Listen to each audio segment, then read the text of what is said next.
Caste census history, politics, and its significance. Total all castes were enumerated during census exercises carried out in British India between 1881 and 1931, but at the time of the first census of independent India in 1951, the then government decided not to count castes anymore except for scheduled castes and tribes. A decade later in 1961, the central government asked states to conduct their own surveys and prepare state-specific lists of OBCs if they wished so. Over 6 decades later now, and after demands from several quarters and various parties, the government has now decided to include caste enumeration in the next nationwide census. The last nationwide caste enumeration took place in 2011 under Socioeconomic and Caste Census (SECC) in a bid to gather detailed information about the socioeconomic status of households and individuals, including their caste. Here is a look at history, politics, and recent developments. What is a caste census? A caste census involves the systematic collection of data on the caste identities of individuals during a national census exercise.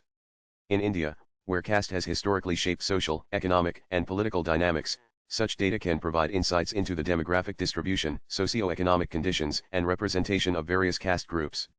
This information can be used to inform policies on affirmative action, reservations, and social justice. Nanan caste enumeration in India has a long history. British India 1881-1931. The British colonial administration included caste enumeration in census exercises conducted every decade between 1881 and 1931.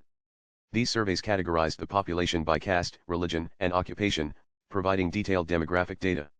The exercise was partly driven by the colonial need to understand and govern India's complex social structure. Post-independence shift 1951. After India gained independence in 1947, the first census of independent India in 1951 marked a significant departure.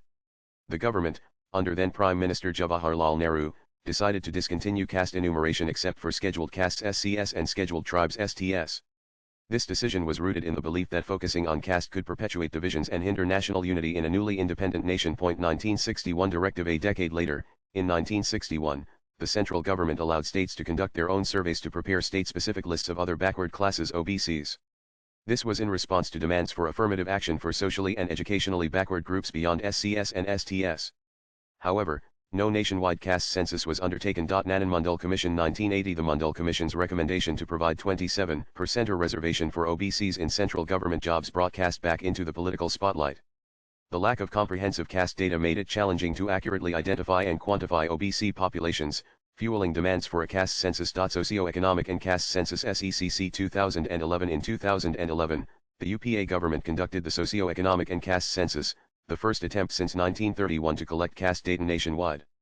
However, the caste data from SECC 2011 was never fully released or utilized, leading to criticism from opposition parties and caste-based organizations. State-level initiatives. In the absence of a national caste census, states like Bihar, Telangana, and Karnataka have conducted their own caste surveys in recent years. These surveys aim to gather data to support state-specific reservation policies and welfare programs.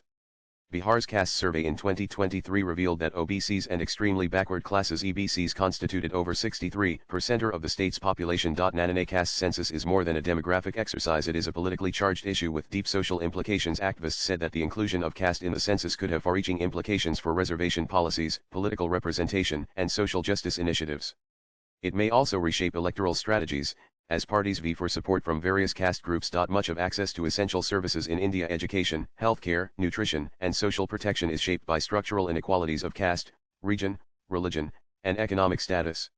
A caste census is critical to uncover these intersectional disparities and to design policies and programs that are truly equitable and inclusive, said Poonam Mutreja, Executive Director of the Population Foundation of India. Accurate caste data can help tailor affirmative action policies, such as reservations in education and jobs, to address current socio-economic disparities. Many consider caste census essential to identify and uplift marginalized communities, but people also warn that it could entrench caste identities and deepen divisions. Nanan swipe left for next video. The announcement marks a major policy pivot after over 70 years of resistance to comprehensive caste enumeration, but how the data will be collected, categorized, and used remains to be seen. The inclusion of caste data in the upcoming census is poised to have far-reaching implications for governance, electoral politics, and India's ongoing struggle with inequality.